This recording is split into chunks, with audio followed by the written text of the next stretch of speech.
حضور غوث اعظم رضی اللہ تعالیٰ عنہ حسنی سید، آپ کو حسنی اور حسینی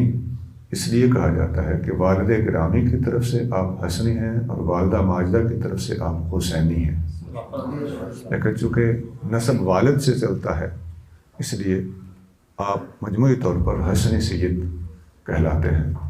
سیدنا امام حسن رضی اللہ تعالیٰ عنہ کے ایک صاحبزادے حضرت حسن مثنی رضی اللہ تعالیٰ عنہ، یعنی ان کا اسم گرامی بھی حسن ہے، تو حسن بن علی بن ابی طالب، یہ حضرت حسن مثنی رضی اللہ تعالیٰ عنہ میدان کربلا میں تشریف لے گئے تھے۔ یہ غازیان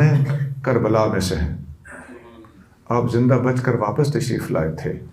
امام حسین رضی اللہ تعالیٰ عنہ کی اولاد امجاد میں سے سیدنا امام زین العابدین بچ کر تشریف لائے اور ان سے حسینی سلسلہ سعادات چلا، اور امام حسن کی اولاد میں سے حضرت حسن مثنی بچ کر تشریف لائے اور ان کے اولاد امجاد میں سے سلسلہ حسنی چلا۔ حسنی جو سعادات ہیں ان میں سے آپ دیکھتے ہیں کہ ان کا ذکر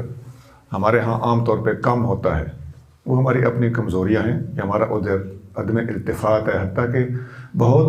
دفعہ ہمیں یہ بھی نہیں پتہ ہوتا کہ امام حسن کے بیٹے حسن مثنی کربلا میں شریک بھی تھے کہ نہیں تھے، اور وہ بچ کے بھی تشریف لائے تھے کہ نہیں لائے تھے۔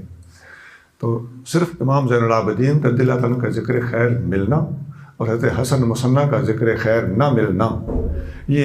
عدم توازن ہے، اور اس میں ہماری اپنی کمزوریاں ہیں، عدم توجہ ہے، اور اس کے اندر ہو سکتا ہے ہماری کوئی اور بھی کوتاہی شامل۔